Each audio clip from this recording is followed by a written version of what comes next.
नमस्कार, न्यूज 18 बिहार झारखंड देख रहे हैं आप। आपके साथ मैं हूं संतोष गंगवार। बुलेटिन की शुरुआत करेंगे इस वक्त की बड़ी खबर के साथ।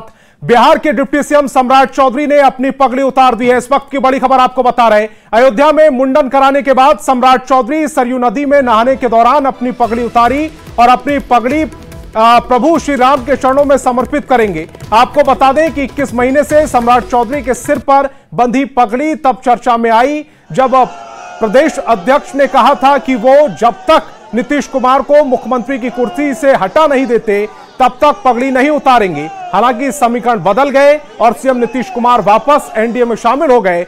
पगड़ी उतारने के बाद सम्राट चौधरी ने कहा है कि उन्होंने अयोध्या में अपनी पगड़ी उतारकर भगवान को समर्पित करने का फैसला लिया था, जो पूरा कर रहे हैं।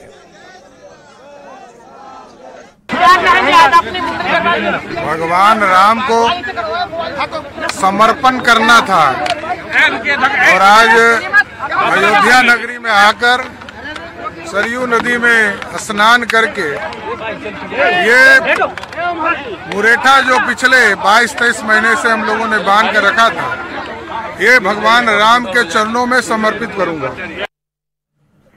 और सम्राट चौधरी अपनी पगड़ी उतारने के बाद उसे प्रभु श्री राम के चरणों में समर्पित करने के लिए मंदिर रवाना हुए। उन्होंने कहा कि वे अपनी पगड़ी प्रभु राम के चरणों में समर्पित करेंगे।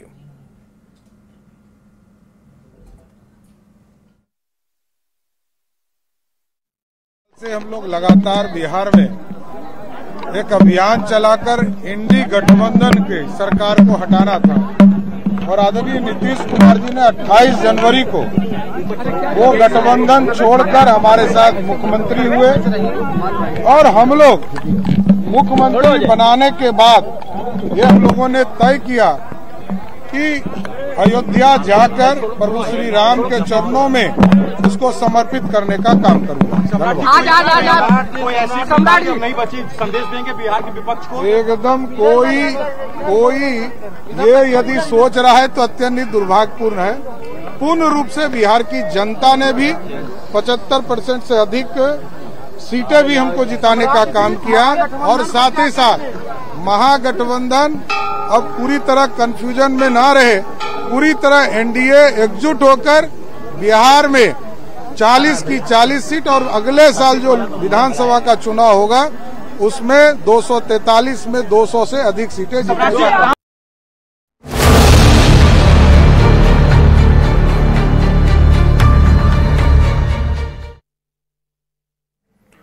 यूपी के हाथरस में मंगलवार को बड़ा हादसा हो गया। सिकंदरा राऊ थाना क्षेत्र में गांव फुलरई में आयोजित भोले बाबा के सत्संग में भगदड़ हुई, जिसमें महिलाओं और बच्चों समेत 100 से ज्यादा लोगों ने अपनी जान गंवा दी। यूपी के मुख्यमंत्री योगी आदित्यनाथ ने पूरे मामले की जांच के आदेश दिए हैं। डीजीपी और गृह सचिव मौके पर पहुंचकर राहत कार्यों का जायजा ले रहे हैं। राष्ट्रपति, प्रधानमंत्री, गृह मंत्री समेत देश के तमाम बड़े नेताओं ने इस घटना पर दुख जताया है। केंद्र सरकार ने राज्य सरकार को हर संभव मदद का आश्वासन दिया है। राज्य सरकार इस पूरी घटना की तह में जाएगा। यह हादसा है या साजिश, यह भी हम इसकी तह में जाकर के इसको देखेंगे। इस प्रकार की घटना पर पीड़ितों के प्रति संवेदना व्यक्त करने की बजाय राजनीति करना यह अत्यंत दुर्भाग्यपूर्ण है और कल यहाँ सत्संग हुआ और सत्संग के बाद भगदड़ मची। भगदड़ ऐसी मची कि कईयों को अपनी जान गंवानी पड़ी। इस वक्त न्यूज 18 फुलरई के उसी जगह में खड़ी आप देख सकते हैं कि भगदड़ किस प्रकार मची कि देखिए चप्पलें यहाँ साफ देखी जा सकती है। देखिए चप्पलें स्लीपर्स हैं, सब महिलाओं की मैक्सिमम देखी जा सकती हैं। ये महिलाओं की स्लीपर्स हैं और जहां तक नजर जा रही है, देखिए कट शूज की बात करें या जहां तक हम कैमरे की नजर दिखाना चाहते हैं कि लोग किस तरह भगदड़ मची और भगदड़ में कैसे कैसे लोगों को अपनी चप्पलें, किसी को सामान, किसी को रुमाल, किसी का देखिए वो पर्स एक छोटा पड़ा हुआ है। और देखिए मैं वो दिखाना चाहूंगा पानी की बोतल से लेके घर का आया हुआ नाश्ता जो अपने साथ लोग लेके चले थे। देखिए नाश्ते में भी इसमें चिप्स के पैकेट पड़े हैं और ये मैं दिखाना चाहूंगा, देखिए चिप्स का पैकेट पड़ा है, इसके अंदर सामान पड़ा है, खाने का देखिए पूरी का डब्बा पड़ा है क्योंकि बारिश से पूरी तरीके से बेकार हो चुका है। और ये मोमिया, पन्नी, लोगों के बच्चों तक की चप्पलें देखिए। जिस प्रकार से बाबा के इस कार्यक्रम में धूल लेने के चक्कर, उनके चरणों की धूल लेने के चक्कर में स्टैम्पेड हुआ और महिलाएं एक दूसरे को, उनके साथ बच्चे, छोटे छोटे बच्चे देखिए, मासूम बच्चों की चप्पलें तक देखिए, क्योंकि जो आयोजकों ने इसको यहाँ कराया था उन्होंने जो परमिशन ली थी वो क्या ली, वो तो जांच का विषय है। मगर जिस प्रकार से इस धूल को लेने के चक्कर में या इस धूल को लेने के चक्कर में एक भगदड़ मची, इसके निशान आज भी और अभी भी यहाँ मौजूद हैं। हालांकि पूरी रात भर अधिकारियों ने यहाँ जांच की है और सुबह तक जांच चली है। अब जांच जब रिपोर्ट आएगी तब जाके पता चलेगा क्या है। मगर ये मंजर इस बात को बता रहा है कि मंजर कैसा रहा होगा और बाबा की इस धूल की भूल ने इतने बड़े हादसे को अंजाम दिया। जर्नलिस्ट रवि गुप्ता के साथ अमित गंजू, न्यूज़ 18 फुलरई, हाथरस। और हाथरस हादसे में मृतकों की शिनाख्त हुई है। 116 मृतकों में 109 की पहचान कर ली गई है। 7 मृतकों की शिनाख्त की जा रही है। घायलों का अस्पताल में इलाज चल रहा है। बड़ी खबर आपको बता रहे हैं, 116 मृतकों में से 109 की शिनाख्त हो चुकी है। 7 मृतकों की शिनाख्त अभी नहीं हो पाई है, उनकी शिनाख्त करने की प्रयास जारी है। हाथरस हादसे में मृतकों की जो पहचान थी उसमें 116 मृतक थे, उनमें से 109 की पहचान हो चुकी है। 7 की पहचान करने के प्रयास लगातार जारी है।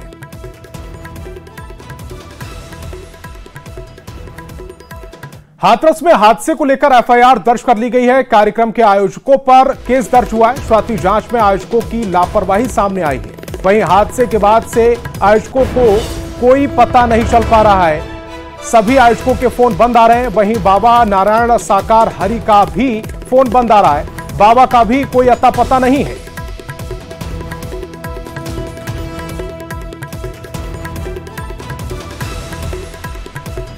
तो आयोजकों का कोई पता नहीं है, साथ ही साथ बाबा साकार हरि का भी कोई पता नहीं है। जिनके लिए यह सत्संग हो रहा था, जिनके लिए लोग पागल थे, जिनके गाड़ी की धूल को छूने के लिए लोग उत्सुक नजर आ रहे थे, जब हादसा हुआ, हादसे के बाद उनके फोन ट्राई किए गए, उसके बाद से किसी का फोन नहीं लग रहा है। बाबा की तलाश लगातार जारी है। ड्रोन से सर्च ऑपरेशन चल रहा है। आयोजकों पर एफआईआर दर्ज कर ली गई है, लेकिन आयोजकों के फोन बंद है।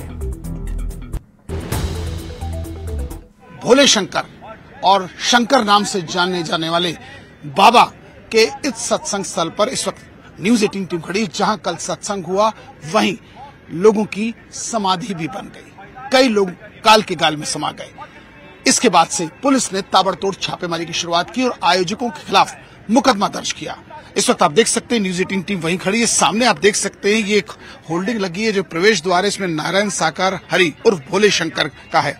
दरअसल ये मानव मंगल मिलन सद्भावना समागम समिति सिकंदराबाद जनपद हाथरस की ये समिति थी जिसने ये कार्यक्रम का आयोजन यहाँ किया। इसके मुख्य आयोजनकर्ता या प्रभारी कहा जाए तो वेद प्रकाश मधुकर हैं जिनके खिलाफ एफआईआर दर्ज हुई है। महेश चंद्र हैं जिनके खिलाफ एफआईआर दर्ज हुई है। अनार सिंह, संजू यादव, चंद्रदेव और राम प्रकाश, इन लोगों के खिलाफ एफआईआर दर्ज हुई है। और उसके बाद से एफआईआर के बाद से ये सब आयोजक फरार चल रहे हैं। पुलिस की टीम ने हाथरस, सिकंदराबाद, एटा, कासगंज और यहाँ तक कि आगरा में तक छापेमारी शुरू की है। इनके जो सूत्र बताते हैं 14 ऐसे मोबाइल नंबर इन लोगों के हैं जो सब स्विच ऑफ जा रहे हैं। सर्विलांस की टीम को लगाया गया, क्राइम ब्रांच की भी टीम लगी है। अगर बात की जाए आईजी शलभ माथुर के नेतृत्व में 3 एडिशनल टीम्स लगाई गई है जो कि इन जो लोग आयोजक थे जिनके खिलाफ मुकदमा है, जो फरार चल रहे हैं, इनके खिलाफ लगाई गई। अब जब पुलिस इन तक पहुंचेगी और इनसे पूछताछ करेगी तब जाके पता चलेगा कि क्या सत्यता थी, इन्होंने कितने लोगों की परमिशन ली थी, क्या सुरक्षा में चूक तो नहीं थी, क्या जो इनके बाउंसर्स थे उनकी धक्का मुक्की से भगदड़ नहीं मची। ऐसे तमाम चीजें हैं जिनसे पर्दा उठना भी बाकी है। मगर फिलहाल पुलिस को तलाश है बाबा के साथ साथ इन आयोजकों की भी।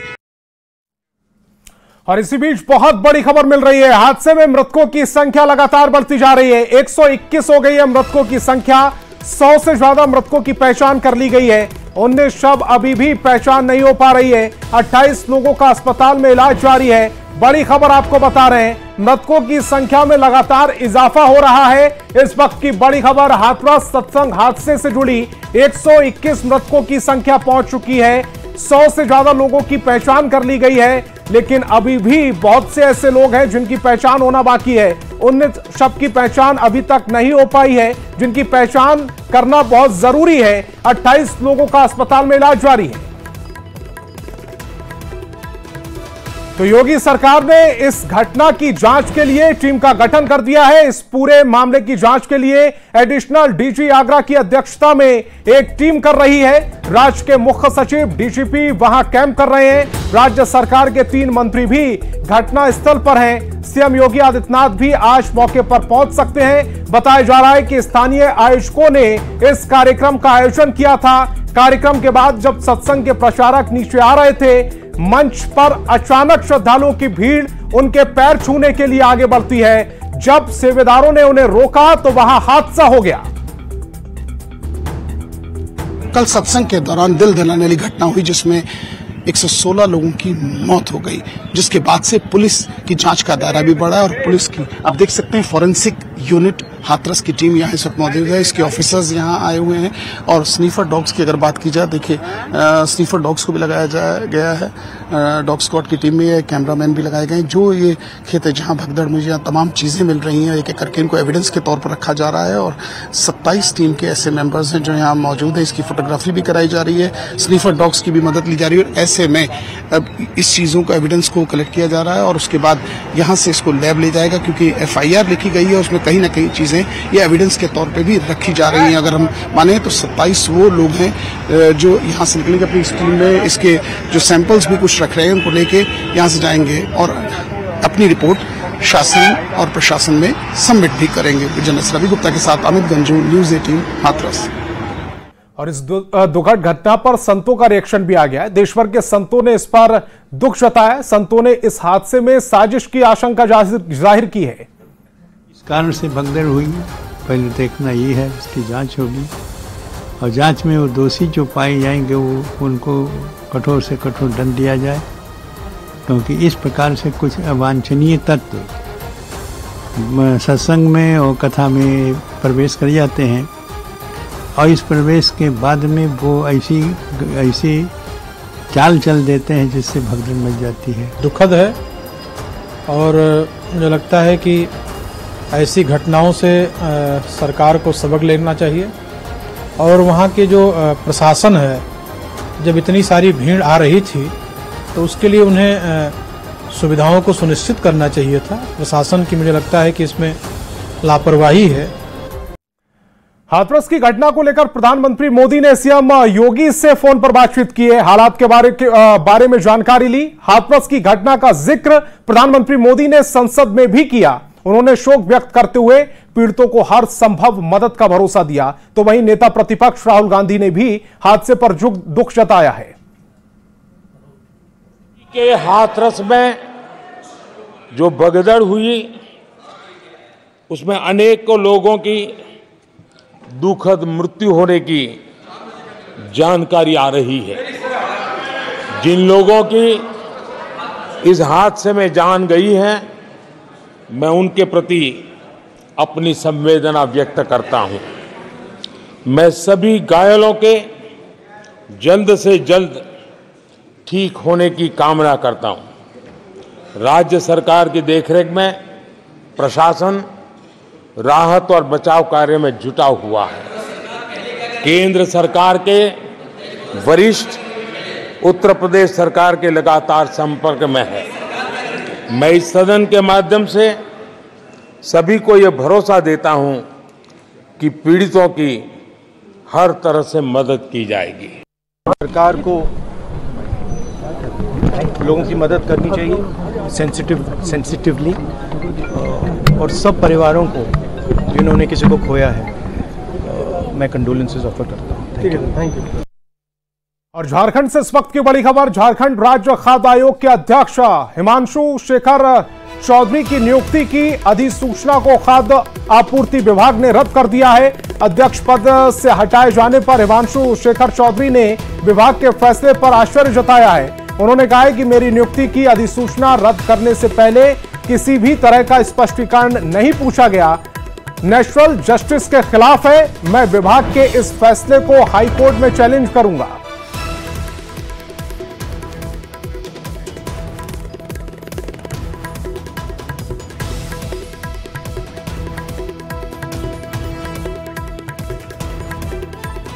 और इस पूरे मामले पर हिमांशु शेखर चौधरी पूर्व अध्यक्ष हमारे साथ जुड़ गए हैं। हिमांशु जी, आपको लगता है आपके साथ अन्याय हुआ है?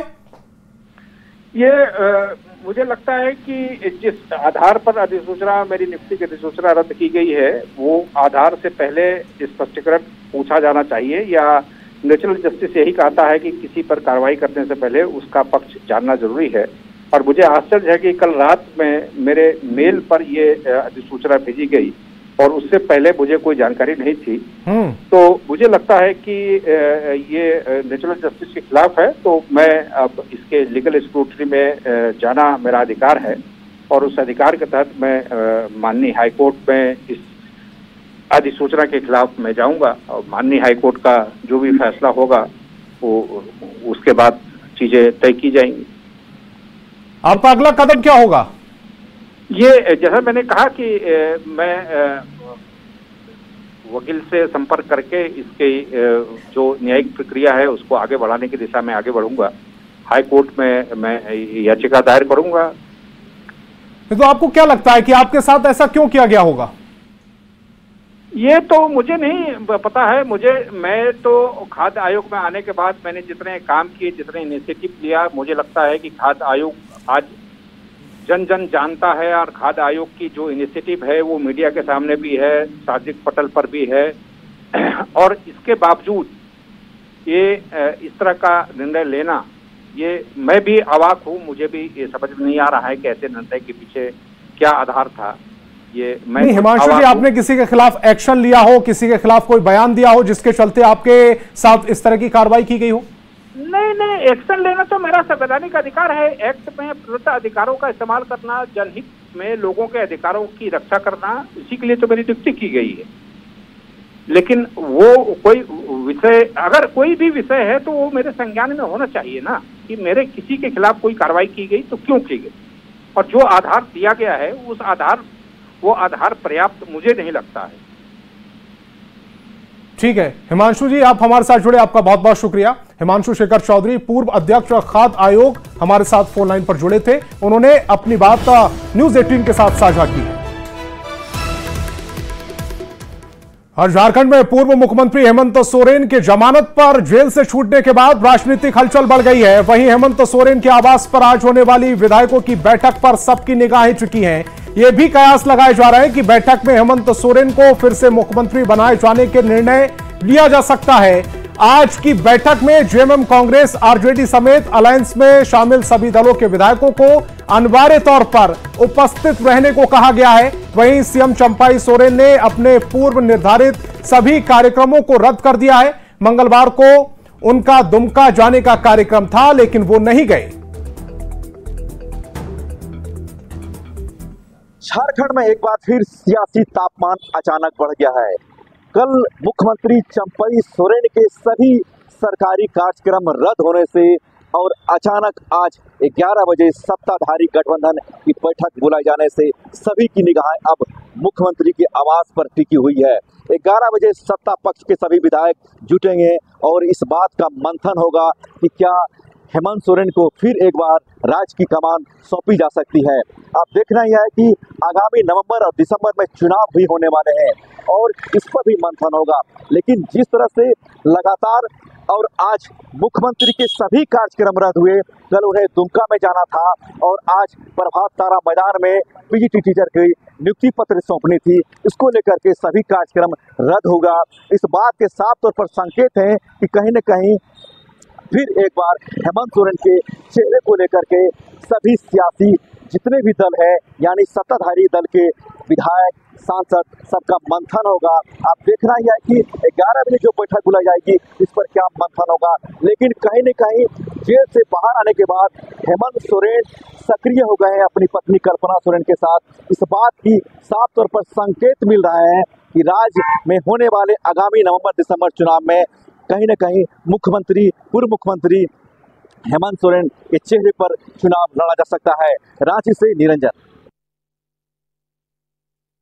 ज्यादा जानकारी के साथ फोन लाइन पर जुड़ गए निरंजन। एक बार फिर बड़ी बैठक होने वाली है और हेमंत सोरेन की ताजपोशी क्या हो सकती है, इसको लेकर जो झारखंड है उसमें किस तरह की चर्चाएं चल रही हैं? जी बिल्कुल सही कहा आपने। मेरे एक कांग्रेस के विधायक से भी मेरी बात हुई है, तो उन्होंने संकेत दिया है कि हम लोग जो बैठक हो रही है उससे पहले प्रभारी के साथ बैठक करेंगे, उसके बाद हम लोग मुख्यमंत्री के आवास पर जाएंगे। अभी प्रभारी कुछ देर में एयरपोर्ट पहुंच रहे हैं, उसके बाद वहां बैठक करने के बाद सीधे तौर पर वहां पर ये लोग बैठक करेंगे। इससे पहले उन्होंने जो संकेत दिया है कि विधायकों में इस बात को लेकर नाराजगी है कि आखिर इस तरह की बातें क्यों सामने निकल के आ रही है कि सत्ता का हस्तांतरण होने की संभावना कयास लगाए जा रहे हैं, क्योंकि 4 महीने अब चुनाव में बचे हुए हैं और इसे लेकर के क्या मुख्यमंत्री चंपई सोरेन जो काम कर रहे थे इनके कामकाज से खुश नहीं है। तो इसको लेकर के एक मेरी विधायक से बात हुई जो कांग्रेस की विधायक है, उन्होंने कहा कि उनके कामकाज से हम लोग संतुष्ट हैं, उनके निर्णय से संतुष्ट हैं, लेकिन चूंकि समय कम बचा हुआ है तो ऐसे में सत्ता का हस्तांतरण करना ये ठीक नहीं होगा। लेकिन इन्होंने साफ तौर पर संकेत किया कि क्योंकि मैं एक सहयोगी दल हूं, ये निर्णय जय का करना लेना है,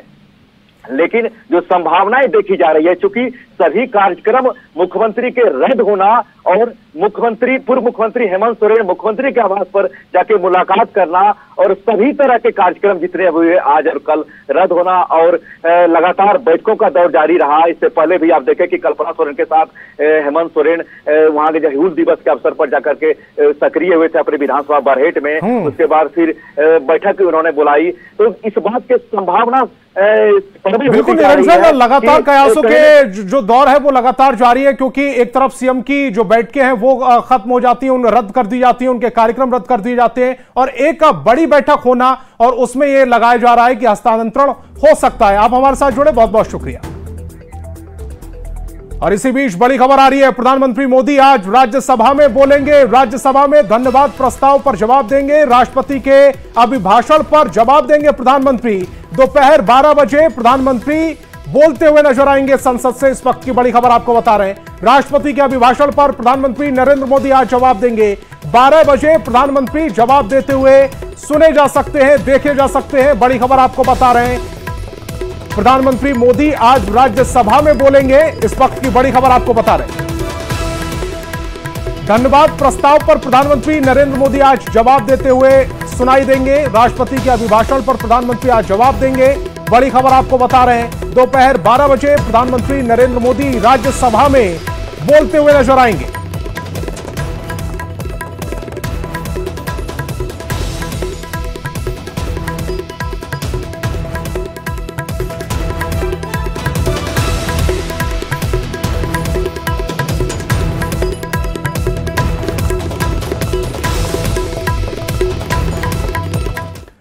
तो इस बुलेटिन में फिलहाल इतना ही, लेकिन चलते चलते एक नजर सुर्खियों पर।